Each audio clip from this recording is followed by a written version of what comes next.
Comment atteindre 500 000 euros de patrimoine en ne serait-ce même pas 2 ans?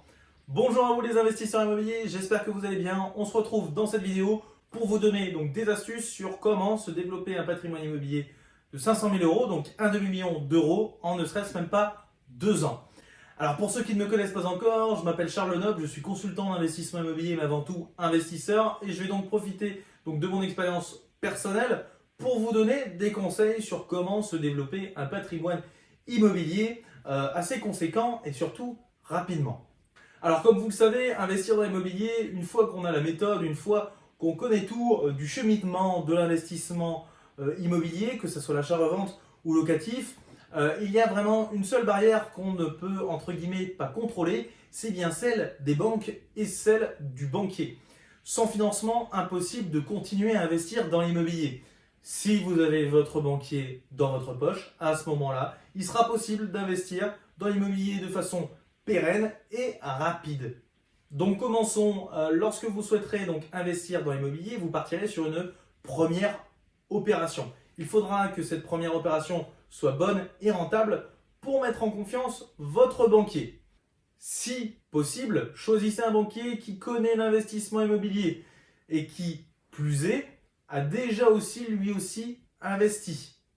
Avant de choisir ce dernier, n'oubliez pas de demander un petit peu son pouvoir de délégation, donc son pouvoir à vous faire financer des projets immobiliers. Plus son pouvoir de délégation sera haut, plus ce banquier sera intéressant pour vous car il vous permettra de vous sortir de problèmes lorsque vous n'avez pas des financements ou autre.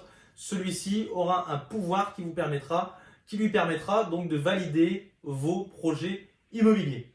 L'un de mes premiers conseils, si vous voulez vous construire un patrimoine immobilier, ça sera de ne pas attendre et d'enchaîner l'un après l'autre les projets immobiliers.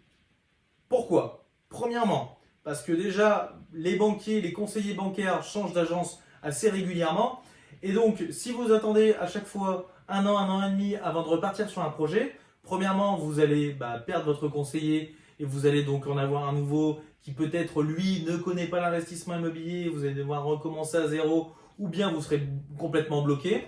Donc n'hésitez pas, allez voir votre conseiller tous les 6-7 mois et allez lui lancer un nouveau projet immobilier. De toute façon, tant que ça passe, le banquier lui remplit des cases dans son logiciel, tant que ça passe, ça passe. Et votre projet, il n'y a pas de problème, vous allez vous faire financer. Il n'y a pas d'attendre un an entre chaque projet, etc. Non. Moi, personnellement, j'ai toujours attendu entre 6 et 10 mois entre chaque opération. Et ça fonctionne. Donc, il ne faut pas hésiter. Une fois que vous avez un projet rentable, une fois que vous avez envie de repartir sur un projet, vous repartez sur un projet et vous allez voir votre banquier. Il ne faut pas attendre. Il ne faut pas attendre. Plus vous attendez, plus vous allez mettre du temps à vous construire un patrimoine, plus vous avez de chances de changer de conseiller. Donc, dans le temps, ce n'est pas quelque chose que je recommande. Deuxième point, il va falloir faire attention, donc c'est de bien faire des opérations rentables pour prouver à votre banquier que vous savez investir, qu'il puisse continuer à vous faire confiance pour pouvoir vous donner des financements. Et puis surtout, plus vous êtes rentable, plus vous pourrez emprunter, plus vous pourrez partir sur des plus grosses opérations immobilières. Un troisième point donc, qui est quand même primordial pour pouvoir se faire financer des biens immobiliers, on va dire l'un à la suite de l'autre, ça va être d'optimiser ses financements. Donc des financements qui vont être à 110%, donc où on va se faire financer les frais de notaire. Ça va être des financements où on va demander de ne pas avoir d'IRA, d'indemnité de remboursement anticipé. Donc c'est de plus en plus dur actuellement, mais on va essayer de négocier ça parce que de toute façon, un bien immobilier, on le garde entre environ 8-9 ans en moyenne quand on fait de l'investissement locatif.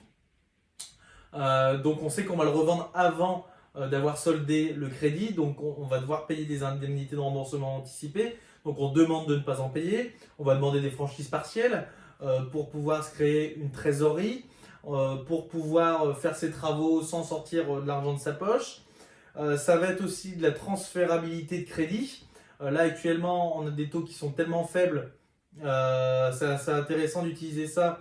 Donc c'est quoi une transférabilité de crédit? Ça veut dire que si demain je solde par exemple un crédit d'un de mes biens immobiliers, je vais pouvoir réutiliser ce crédit pour racheter un autre bien immobilier tout en gardant les mêmes conditions. Donc actuellement, c'est assez intéressant parce que les taux sont assez faibles, entre 1 et 2%. Donc c'est hyper intéressant parce que si demain les taux augmentent et passent par exemple à 5%, je pourrais utiliser cette transférabilité de prêt pour revoir un prêt comme à l'ancienne, comme quand on avait les taux à 1 à 2%, comme maintenant. Donc c'est très intéressant d'utiliser par exemple cette technique. Je peux vous faire un cours sur tout le domaine bancaire, le type de financement qu'il faut demander, mais voilà, un bon financement, ça vous permet d'enchaîner les affaires immobilières. Quatrièmement, un point qui est très important pour vous construire un patrimoine, donc ça va être la fiscalité et entre guillemets l'arbitrage. L'arbitrage, c'est donc choisir entre les biens qui sont rentables, pas rentables, revendre un bien, changer son mode d'exploitation, etc. Tout ça, ça va vous permettre d'augmenter vos revenus ou bien d'augmenter vos capitaux, vos fonds propres pour pouvoir réinvestir sur plus gros et dégager encore plus de revenus. Donc c'est ce qu'on appelle un arbitrage. Faites des arbitrages tous les 6 mois, 1 an. Moi, je le fais environ tous les 1 an. Faites un arbitrage assez souvent, ça vous permet donc de rééquilibrer un petit peu votre patrimoine financier, immobilier, boursier, et donc de se voir accorder les crédits beaucoup plus facilement. Dernier point, n'oubliez pas que votre banquier est un partenaire financier, n'essayez pas de le rouler dans la farine, ou bien dans son dos, vous supprimez une assurance qu'il vous a proposée pour en prendre une autre juste pour gagner 10 euros. Ça serait complètement bête parce que derrière, vous perdez aussi la capacité d'avoir quelqu'un qui vous finance des crédits de 100, 200 000 euros, voire même plus. Donc, n'oubliez pas que c'est un partenaire financier, mais n'oubliez pas non plus de faire jouer la concurrence. À un moment, une banque ne peut pas vous prêter des millions et des millions d'euros. Il faudra donc voir la concurrence d'autres banquiers, voir ce qu'ils proposent, faire des rachats de crédit, etc. Ça, c'est très, très, très intéressant. Donc, n'oubliez pas, votre banquier est un partenaire sur le long terme. Utilisez-le au maximum. Mais par contre, le jour où ce partenaire ne pourra plus vous suivre, n'hésitez pas à aller voir la concurrence. De toute façon, après, c'est normal, hein, c'est un petit peu le jeu avec les banques. Hein. Tant qu'elles vous financent, elles vous financent. Le jour où elles ne vous financent plus, elles ne vous financent plus. Alors, si vous êtes intéressé par l'investissement immobilier, n'hésitez pas à rejoindre ma chaîne en cliquant sur le petit bouton s'abonner ou sur la petite cloche pour recevoir une notification à chaque nouvelle vidéo. Et dans ma description, une formation vidéo complètement gratuite, maîtriser les secrets de l'immobilier locatif. Vous n'avez qu'à inscrire votre mail et vous la recevrez donc par email. Vous l'aurez compris, c'est donc la banque qui va vous permettre donc d'investir dans l'immobilier de manière pérenne et dans le temps.